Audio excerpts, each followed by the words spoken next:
Bahkan ada yang minta tolong untuk meruqyahkan anaknya yang nakal. Bisakah anak yang nakal diruqyah? Seandainya bisa, bagaimana cara meruqyahkan sifat anak yang nakal seperti ini? Insya Allah kita akan bahas materi ini tetap di channel ini.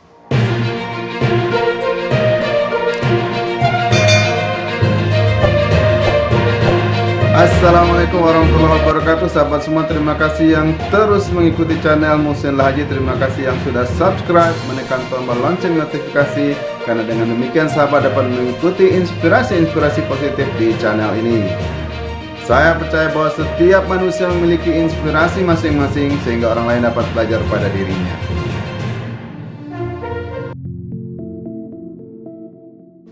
Seorang ibu datang ke klinik saya sambil menangis.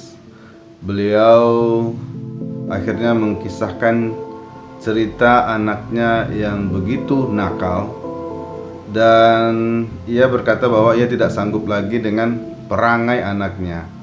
Nah, masih dalam keadaan terisak tangis, si ibu ini minta tolong kepada saya agar meruqyahkan anaknya. Pertanyaannya, bisakah sifat seperti ini diruqyah? Lalu bagaimana cara meruqyahnya? Nah sahabat semua, pada prinsipnya insya Allah hal seperti ini, meruqyahkan sifat seseorang dari yang buruk menjadi baik, insya Allah bisa. Apa dasarnya? Karena sesungguhnya Al-Quran itu akan merubah yang tidak baik menjadi baik. Orang yang senantiasa saban hari mendengarkan bacaan Al-Quran, maka insya Allah hatinya akan menjadi tenang, menjadi baik, dan akan berpengaruh kepada sifatnya. Sebagai contoh, seorang anak yang senantiasa mengikuti ayahnya pergi berceramah atau membaca Al-Quran di masjid, atau mengajarkan tahfiz kepada anak-anak, lalu anaknya ini ikut terus, senantiasa mereka berinteraksi dengan Al-Quran, lalu berinteraksi dengan masjid, berinteraksi dengan tausiah-tausiah agama, maka insya Allah sifat anak ini akan menjadi baik seiring dengan sifat yang diajarkan oleh orang tuanya. Seperti sebagaimana pepatah mengatakan, buah tidak akan jatuh jauh dari pohonnya. Nah, untuk kasus seperti ini, seorang ibu yang mengeluhkan perangai anaknya, bagaimana cara meruqyahkannya? Nah, tentu saja pertama kali yang saya tanyakan kepada ibu ini adalah bagaimana ibadah dirinya sendiri, bagaimana dengan ibadah kepala rumah tangga atau suaminya, ayah dari anak-anaknya. Seorang anak yang nakal, maka dapat diprediksi ia tidak mendapatkan nilai-nilai agama yang baik. Apa yang akan kita lakukan selanjutnya terhadap anak ini? Bagaimana cara meruqyahkannya? Kita akan menggali lebih dalam apa makna dari kata nakal ini. Kalimat nakal itu terkadang berbeda maknanya dari setiap orang. Kita salah pemahaman kalimat nakal adalah sesuatu yang seperti anak yang berisik, anak umur 5 tahunan yang berisik. Padahal untuk seusia anak 5 tahun, anak yang lari-lari, anak yang berisik, anak yang terkadang bertengkar dengan saudaranya atau temannya, sahabatnya di masjid, sebenarnya sahabat ini adalah sesuatu yang wajar. Jadi tidak wajar kalau ada anak seumur ini hanya duduk diam di pojok, tidak berbicara apapun, tidak bergerak sedikit pun, malu, takut, dan cenderung mengasingkan dirinya daripada anak-anak yang lain. Si ibu yang datang menangis kepada saya minta menolong meruqyahkan anak wanitanya yang duduk di bangku sekolah SMA. Anaknya itu tidak mau diatur, ketika diberitahu selalu melawan, pulang sering malam, sering bertengkar dengan adik dan kakaknya, sehingga membuat si ibu dan suaminya menjadi frustasi dengan kelakuan anak wanitanya ini.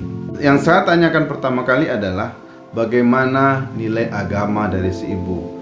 Dan seperti yang dapat kita tebak saudara, sahabat semua, si ibu memang mempunyai nilai agama yang kurang, ibadah yang kurang terjaga. Walaupun sekarang ia mulai memperbaiki ibadahnya, tapi sahabat, sesuatu yang sudah kita kerjakan jauh hari bermasalah, maka tentu saja tidak dengan semudah itu ketika kita lalu sholat dan semuanya harus segera berubah. Seperti contohnya ada orang yang mengeluhkan sakit mah, sudah berbulan-bulan sakit mah tidak sembuh-sembuh. Pak Ustadz, saya sakit mah, saya sudah berbulan-bulan tidak sembuh. Saya tanya, Bapak ada sholat? Dia bilang tidak sholat. Sudah berapa lama tidak sholat? Sudah berpuluh-puluh tahun saya tidak sholat, katanya. Nah sahabat, ini tidak fair. Ia sudah berpuluh-puluh tahun tidak sholat, tetapi dapat penyakit baru beberapa bulan, ia sudah tidak tahan. Seperti juga si ibu tadi, dulu agamanya tidak baik, lalu ketika anaknya akhirnya tidak baik dan dia mulai taat beribadah, tentu saja tidak dengan semudah itu anaknya akan berubah jadi baik. Butuh proses untuk memperbaiki sesuatu yang sudah rusak. Lalu bagaimana solusi selanjutnya Pak Ustadz? Kata isi ibu ini masih dalam keadaan menangis. Saya menganjurkan kepada beliau beberapa hal. Pertama, istighfar kepada Allah Subhanahu wa taala. Semoga dengan istighfar Allah Subhanahu wa taala mengakui taubat kita, mengakui pernyataan kita yang telah berbuat salah, lalu Allah memperbaiki hal-hal yang ada di sekitar kita. Yang kedua, mohonlah pertolongan kepada Allah. Doakan anak ibu dengan setulus-tulusnya, doakan anak ibu dengan sekusuk-kusuknya, minta kepada Allah agar Allah merubah sifat-sifatnya, sebagaimana Rasulullah mendoakan Umar bin Khattab, sehingga Umar bin Khattab menjadi orang yang benar-benar dimuliakan oleh Allah, yang dulunya padahal menentang agama Islam. Kalau Allah sudah mengabulkan doa kita, maka kun fayakun, anak yang seperti itu boleh jadi di hari depan kelak ia akan menjadi ustazah yang memahami agama Islam, yang mendakwahkan orang terhadap ajaran agama Islam. Yang ketiga, saya menganjurkan kepadanya untuk meruqyah anaknya, membacakan Al-Quran, pegangkan ke dada anak itu, atau diperdengarkan bacaan-bacaan Al-Quran kepadanya setiap hari dengarkan baca Al-Quran, doakan. Air minumnya kita ruqyahkan, bacakan Al-Fatihah ke dalam air minumnya. Kalau bisa pegang usap kepalanya, bacakan Al-Fatihah kepalanya.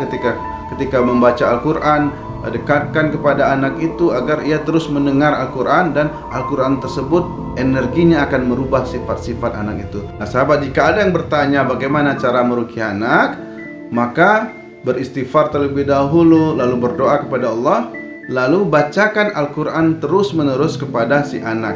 Kalau anaknya masih kecil dan dirasa anak itu nakal, maka boleh kita pegangkan kepalanya, usapkan kepalanya, lalu bacakan Al-Fatihah sesering yang kita bisa.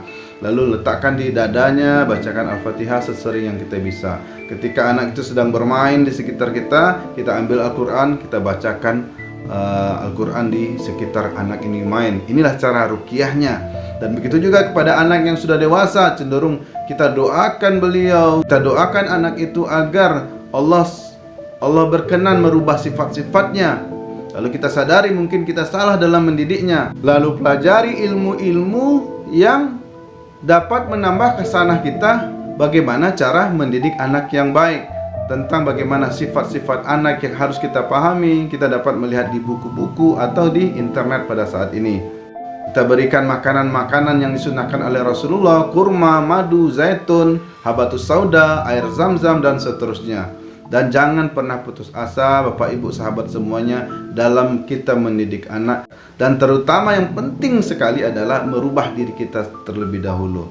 Anak pasti akan mencontoh orang tuanya. Mungkin sifat nakal anak kita ini adalah contohan dari anak yang telah kita perlihatkan kepada mereka, sehingga mereka mencontohnya dan membuahkan hasil dari sifat yang demikian. Lalu ketika kita merubah diri kita menjadi lebih baik, taat, soleh, maka mudah-mudahan anak juga akan mencontohnya, dan kita senantiasa mendoakannya, meruqyahkan seluruh makanan dan minumannya, dan kita tidak pernah putus asa terhadap usaha yang kita lakukan. Semoga bermanfaat. Assalamualaikum warahmatullahi wabarakatuh.